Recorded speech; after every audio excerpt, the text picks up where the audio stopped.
Hello, everyone. Thank you for joining us on this episode of the Women of Color Collectives podcast. This week, the topic is being a Black woman at Harvard. I am one of your hosts, Amina Sanogo, here with my co host, Alana Young, and we are glad to have you here. Thank you all so much for coming. If you would like to start by just introducing yourselves, giving us your name, years, pronouns if you'd like to share, and anything else that you would like to share with us. You. Um, so my name is Tochi. I'm a senior living in Kirkland House, and I study molecular and cellular biology, and I use she/hers. Hi, my name is Jetta. But when I got here, everybody started calling me Jet, so I go by Jet. I'm a first year in Penny, but I'll be in Winthrop next year for the next 3 years, and I'll probably be studying English and something of that nature for the next couple years.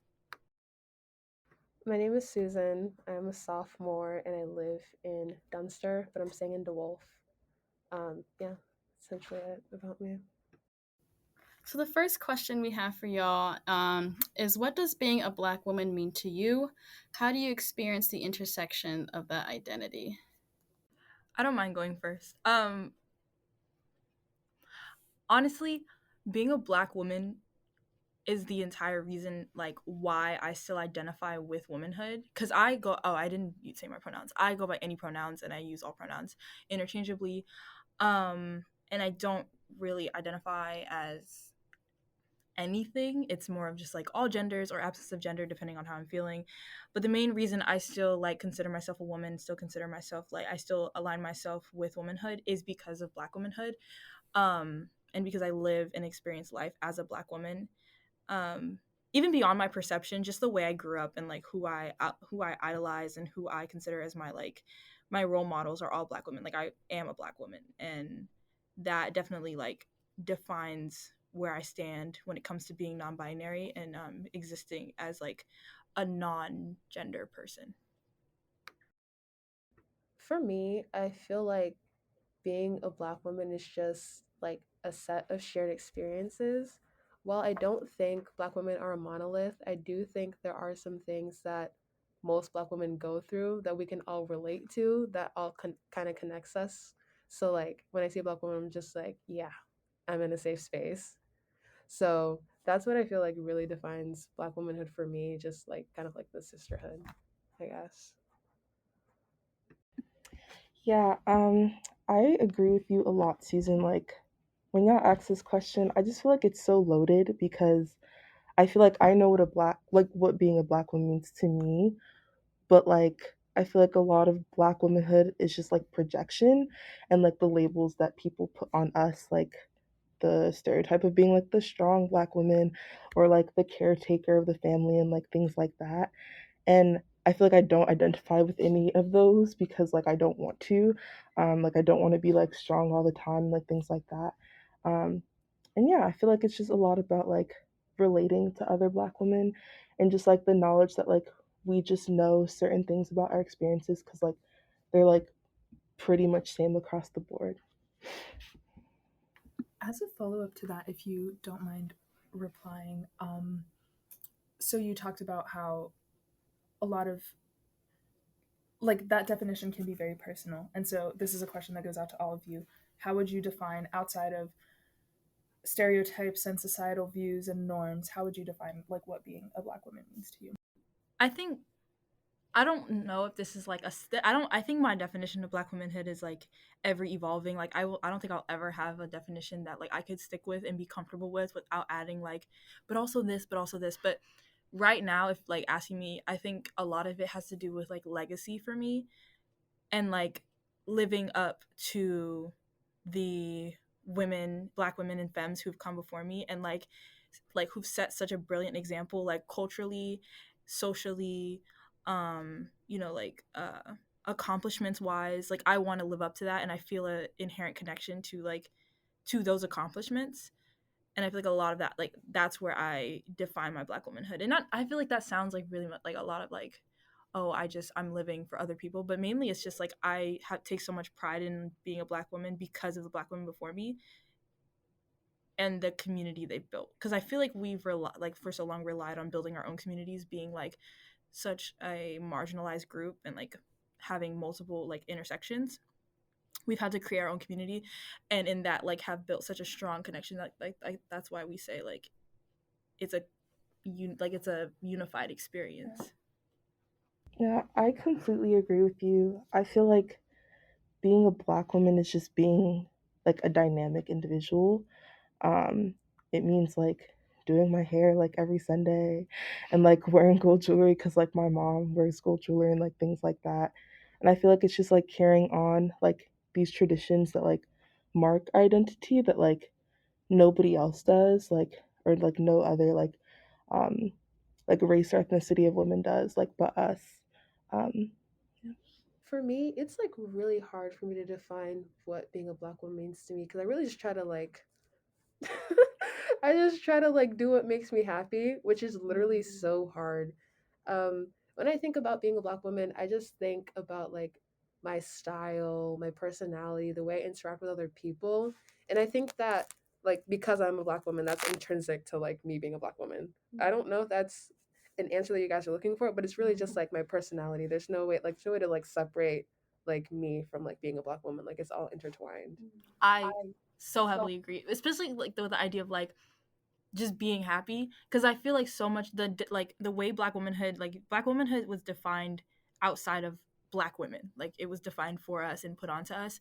And I think the unified experience that we talk about, a lot of it has to do with just like being like pursuing our own happiness outside of what white supremacist society has defined as like how we should live our lives, and what that means, like doing our hair or wearing certain clothes or like being like fashion icons, or I don't know, just like existing purely for ourselves is, I feel like, a very key part to the black woman experience. Okay, incredible. That made me so happy.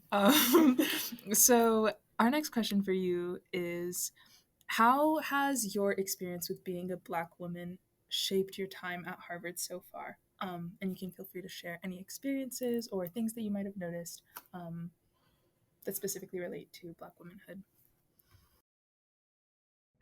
Personally, I feel like it shaped a lot because I came onto campus when COVID was happening. I really only had like the virtual experiences, like for like Visitas and whatnot. So I really wasn't like connecting with like anybody. So the first communities I gravitated towards were like ABWA and BSA. And those people told me, you know, like this is what's gonna happen on campus. So those were like the people that I was talking to. And then once I got on campus, I only really talked to black people because those were the people that I was already talking to. And since then, like those are the main people I interact with, even though I'm on a predominantly white campus. So like I only really interact with black people. Yeah. So like my entire college experience is like primarily black people. Yeah. Agreed. I mean, I've only been here for like a semester and a half, but like so far, and by choice, honestly, my experience has been surrounding myself with black people, specifically black women, because I just feel I don't like, I already exist at a PWI and I came from a PWI, where my friend group was majority like women of color and majority black women. Like I definitely feel like my experience here has been like willingly choosing to surround myself around people that I don't feel like I have to live, like I have to exist in a different self for, you know, like present differently in order to make the other person more comfortable. Because I feel like even around non-black people and non-black femmes, even if I'm really comfortable around them, there's still that like internalized aspect of I am going to present myself in a different way in order to make you more comfortable. And that's just how society like socializes us. So I feel like I make a conscious decision to like surround myself around people who I don't have to do that for, which is mainly black women, other black women, and other black femmes. yeah, like I don't think you're ever really prepared for like coming to predominantly white space. Um, like I came from a predominantly black area, town, neighborhood, city, whatever. Um, and I just really was not prepared to like just be in spaces almost all the time with people that did not look like me. So that was very, very jarring as a freshman, especially because like I did, well, I am in STEM. Um, So just navigating those spaces all the time was just really uncomfortable. So I think that's why I also as well, like, my main friend groups are like mostly like black people and black women and like people that can relate to me, because it's just so essentially aggravating all the time to not have that. And I don't think people really understand sometimes just like what the distance is, like, yeah, essentially that. And just like being in classes where like you're like the only one or like one of two, and it's just like crazy like how the proportion is. um so yeah, it's definitely was like really jarring, and it like still continues to be jarring like even as a senior. Like sometimes when I'm in certain spaces and it's just like, why am I like the only one that's like darker than a piece of paper like in this room. No, quite honestly, it's so weird, but yeah, I think that's just all I have to say about that. That is facts. I also came from a very, very, very black community. So this is like my first time ever being exposed to an environment where I'm not the majority. So like going to in-person class and I like look around and I don't see faces that look like me. I'm like, this is crazy. And even trying to have conversations sometimes, like you can see like the dissonance and like the separate cultures because it's there. Um and I said earlier, like I only not that I only talk to black people, but like a majority of my friend group are black people. And it's because of that. Like when I have conversations with some people, sometimes like I can feel like they're not gonna talk to me like I'm like a regular person. And like you can feel that vibe and then it just puts you off. So I'm also in agreement. I don't know where y'all from. I actually would like to know, but I'm from Atlanta, and so like not only being at Harvard, but like in Boston, it's like in like Massachusetts, it's weird because I'm from like a city that is like literally one of like the blackest cities in America, I'm pretty sure. And like it's not only jarring like being surrounded by white people in like academic spaces, but like when I leave, I'm still surrounded by, you know, I'm still the minority. And I think that also is why I choose to surround myself with majority black people. It's like I just feel the need to like rebuild home here because there really isn't a home anywhere else like that I don't have to make myself on campus. oh, to answer your question, I'm from Brockton, Massachusetts, which is the blackest city in Massachusetts. So Yeah, I'm from Baltimore County, like specifically like Owings Mills area. So yeah, everyone was black in my neighborhood and just like everywhere.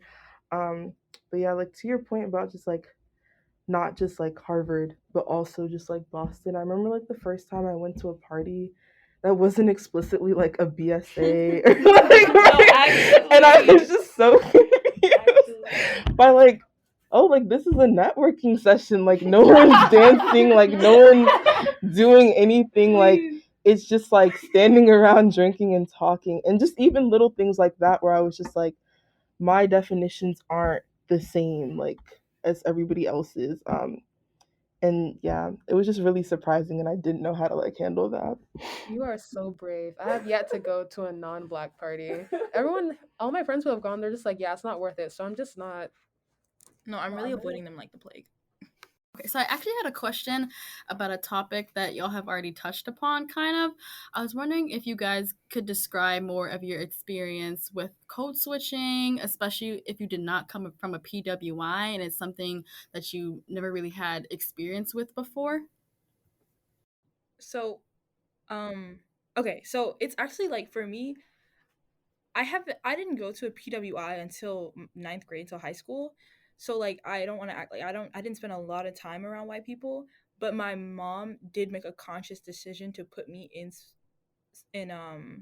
environments where I learned to code switch because my family has lived in, well, at least her side of the family has lived in Atlanta for years, and so she's like she grew up existing only in predominantly black spaces, and so when she branched out into like other cities, other places, like even when she went to college, it was so jarring for her to exist in a space with like white people, and she didn't want me and my siblings to also experience that because that can be hindering, especially when you're trying to like exceed academically, or just like not having experience with white people is like it can be like harmful to your experience because you're like trying to navigate that while also like experiencing racism and like being demeaned by those same white people that you really have never been around. And so I think while it's like jarring being here and like being in a predominantly white city at a PWI, I still don't feel that out of place because I've had enough been taught to have experience. And like even now I'm code switching. Like I don't think I am talking how I usually talk, because you have your academic voice and then you have your at home voice, where like you talk in AEVE when you're at home, but you don't use that in public and you don't use that in academic spaces. And I think it's kind of ingrained in me now. Like it's not a conscious decision. It's genuinely like something my brain does involuntarily. Heavy on the AAVE. I feel like whenever we have to like explain things in class, sometimes it creeps up on me. Like when I'm trying to explain things, I'll be like, "Oh, not this happening," and then after I realize that like I can't say that. Like some people they really don't know what it means.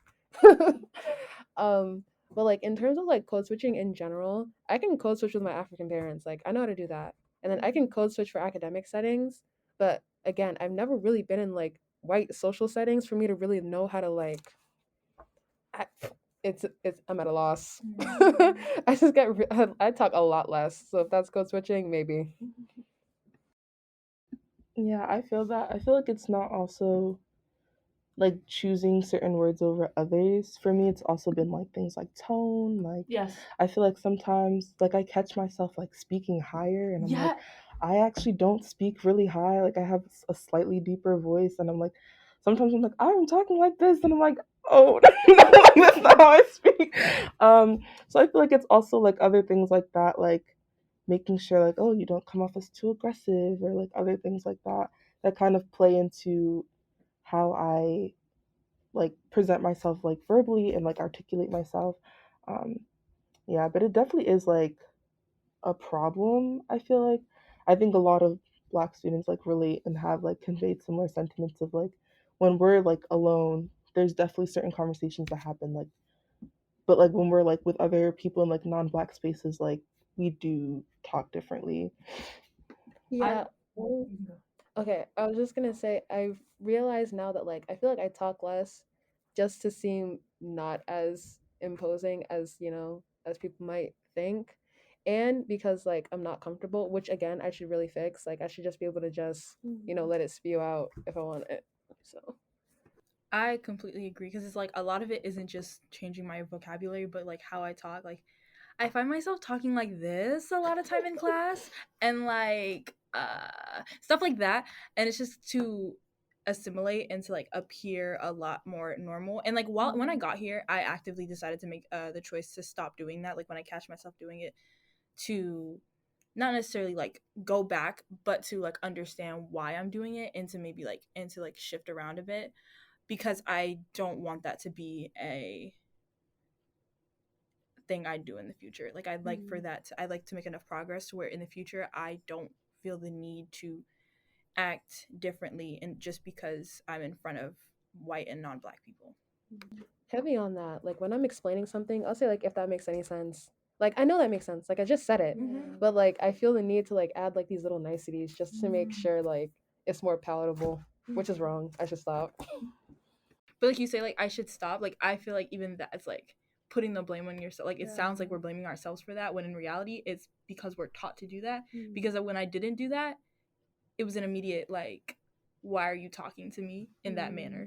And so you like adapt these like little small things of like, I hope that makes sense, or like I don't know, I might be wrong, or I'm just thinking out loud. And I think like part of that is where like the womanhood part of it comes in, because I think that's a specifically like a Black, not specifically, but Black women tend to do it more because we are women, so we're like navigating the sexism aspect of like constantly doubting ourselves while also being like Black and like needing to doubt ourselves because white people will make us feel that way.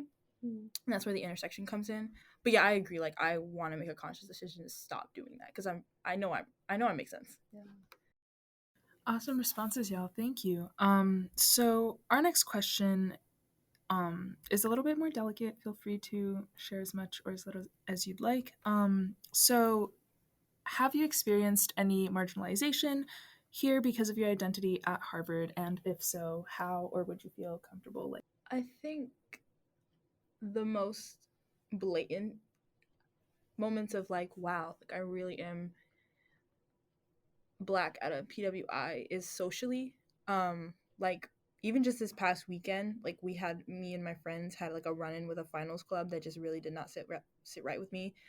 Um, should I explain what a finals club is? Like a finals club, like at Harvard, is basically like a frat, but like really uppity. And they're majority white because I don't know, they're just majority white spaces, and very rarely do you see those spaces involving people of color and black, like, but specifically black people. And like very like often I hear stories of like black people being kicked out of those situations, and I experienced that this weekend. So like I feel like the most marginalization I've experienced on campus is like from other students, because while I like am grateful that the black community is like very tight knit, the the segregation of the communities on campus is very blatant in my opinion.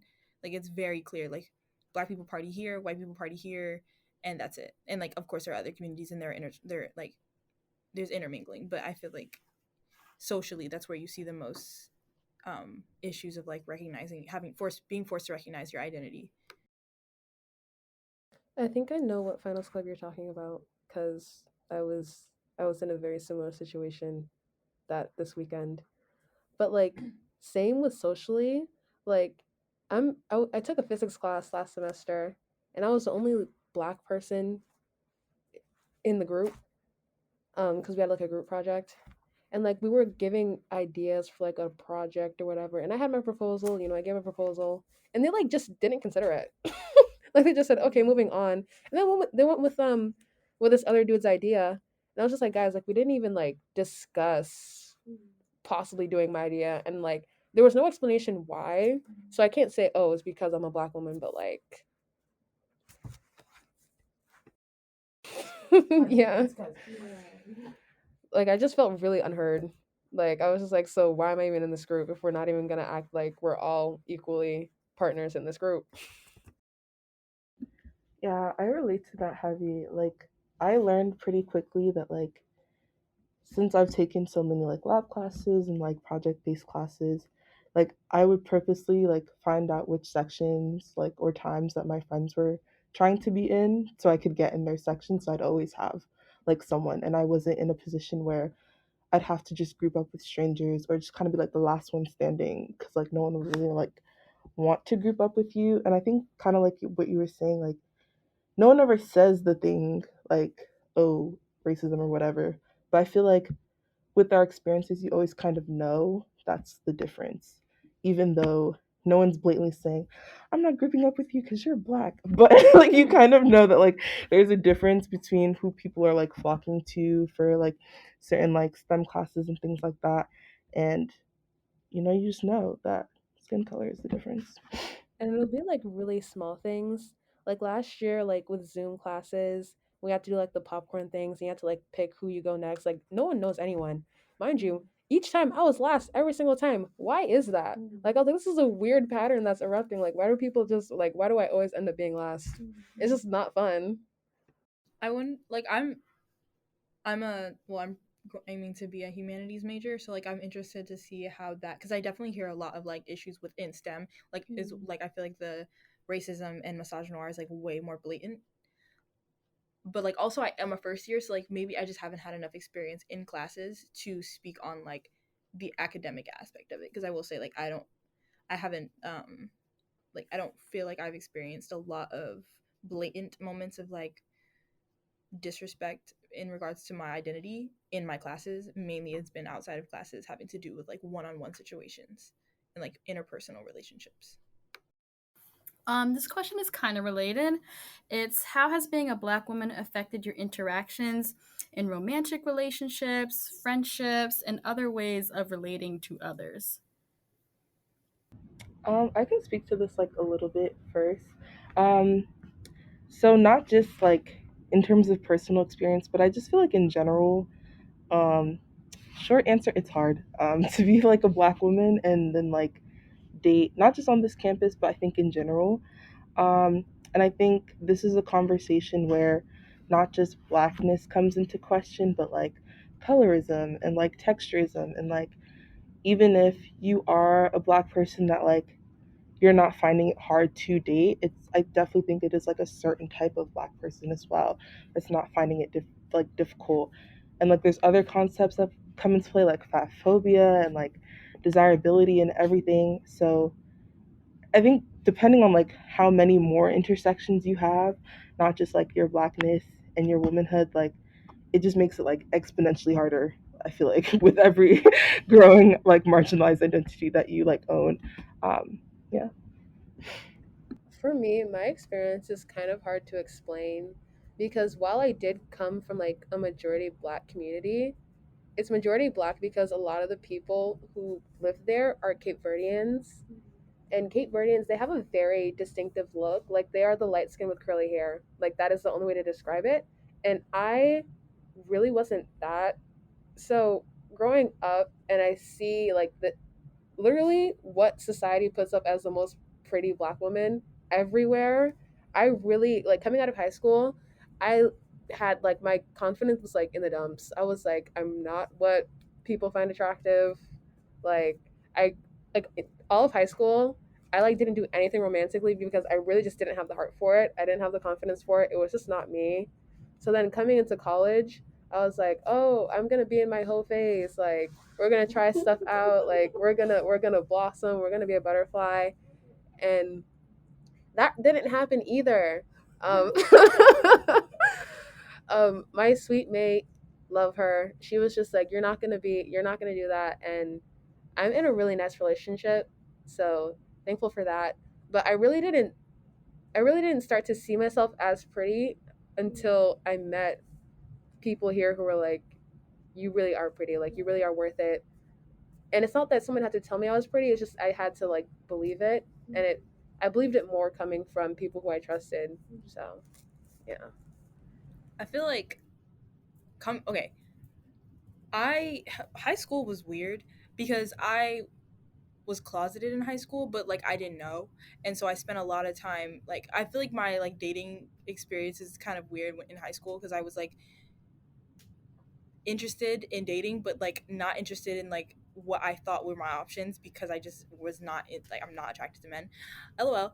But I do think I internalized a lot of ideas about beauty from high school, and like I did not think I was attractive and or desirable in any sense until quarantine, like of like my senior year when I was literally not around anyone from my high school and could explore my identity, and that's when like I came out as non-binary and then bi and then eventually lesbian when I got here. But I think the whole phase is so interesting because I've actually heard that from a lot of people, like a lot of other black girls, of like when I get to college, I will finally be around enough.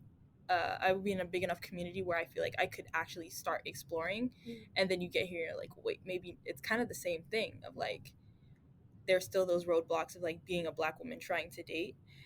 And I will say, like, I can't relate necessarily as much to the like,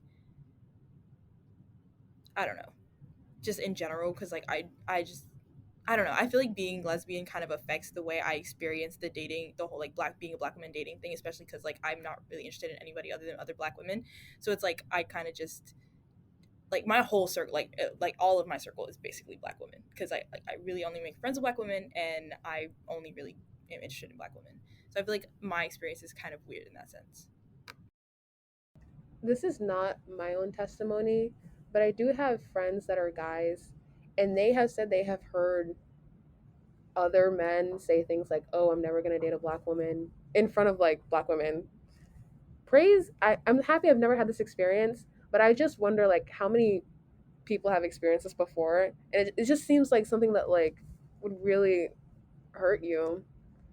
Yeah, that's all I'm gonna say with that. I haven't experienced that like straight I would never date a black woman, but there have been times where I've been in like scenarios with like a group of like other black freshmen, and we've had conversations dealing with like black women and beauty, and like the like sentiments of like anti-blackness and like the masculinization of black women.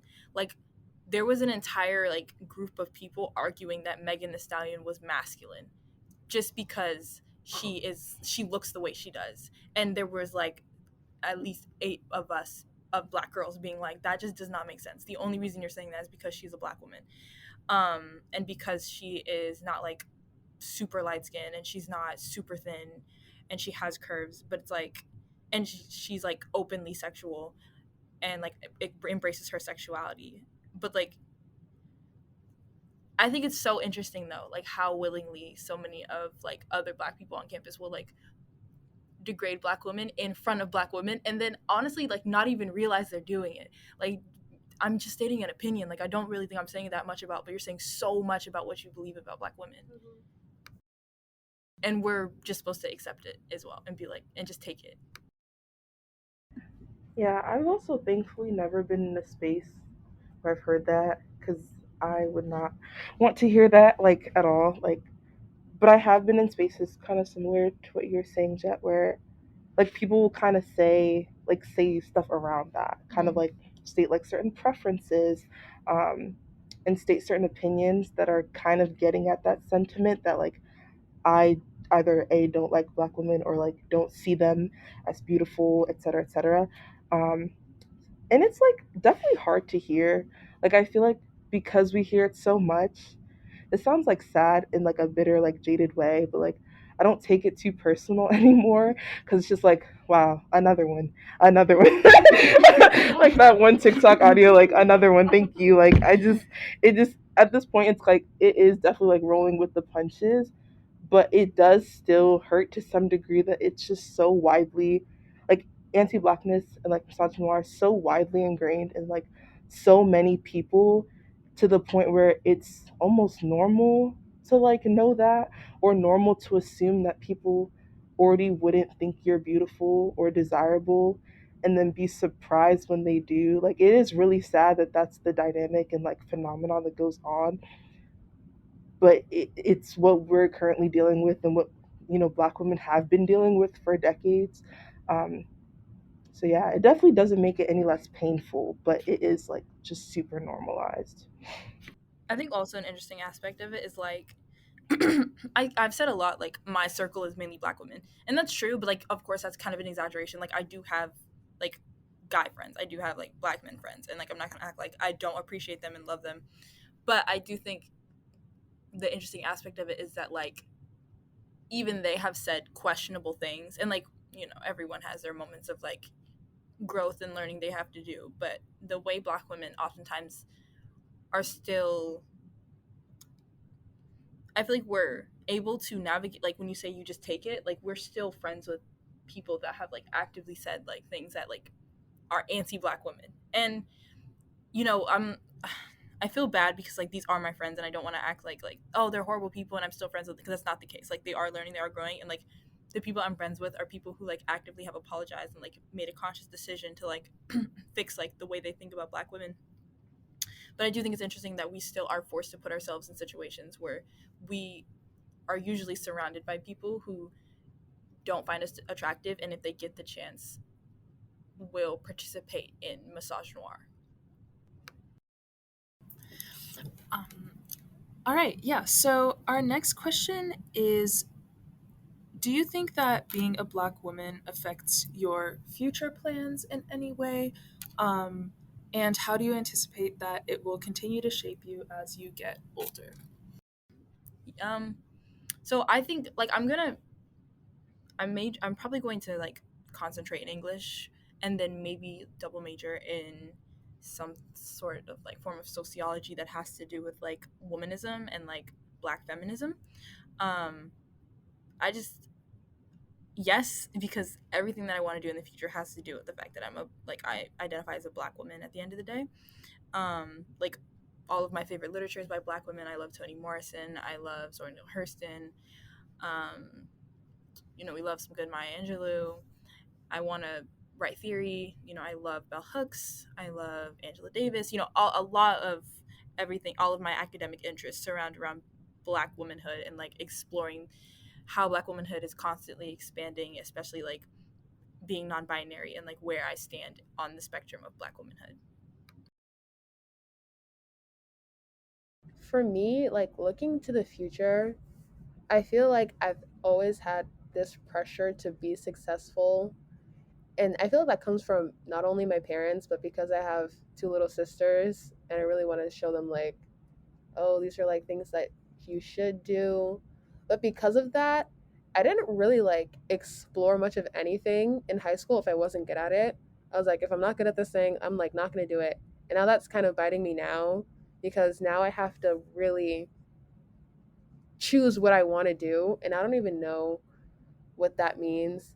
In connection to like being a black woman, I guess I'm trying to say like I feel so much pressure to like do things right the first time and like not make mistakes and to be perfect, only because like the saying like you have to be twice as better, it really is real.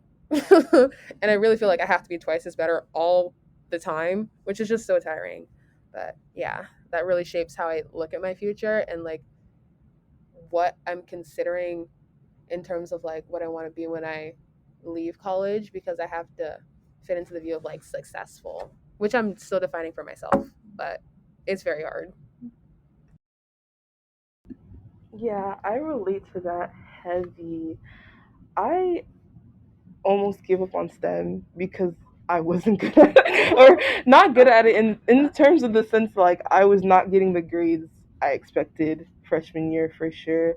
And it hit me so hard because kind of like what you were saying, I was like, if I'm not good at something, like why am I doing it? Or like why am I gonna keep going? Um, and like I want to be a doctor, and like I've wanted to be a doctor for a while.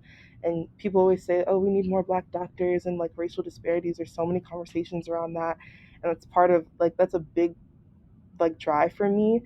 But not doing well in those STEM classes, I was like, oh, this might be a pipe dream. And it wasn't until someone told me, like, I had a mentor and she was like, your grades aren't that bad. And like, that was so shocking to me because I was like, what do you mean? This is not a 4.0. Like, it's not great. Like, I'm failing. And she's like, you're not failing. Um, and it wasn't until like someone, and for context, she's black woman as well, and it wasn't until someone told me that I was not failing that it really hit me that like I don't have to be above and beyond, even though that's what people expect and like force us to be. um which was so, it was just so mind breaking, like in that moment. um but yes, I think being a black woman will like definitely affect like my professional future. And I think as a senior, I've been contending with that a lot. Like, where do I want to go for like med school, like in the future? Because I'm taking gap years, but I'm already trying to start thinking about those conversations. Um, so yeah, definitely will affect me a lot. And our final question is, what is something you love about being a black woman? Um, I love the culture of Black womanhood.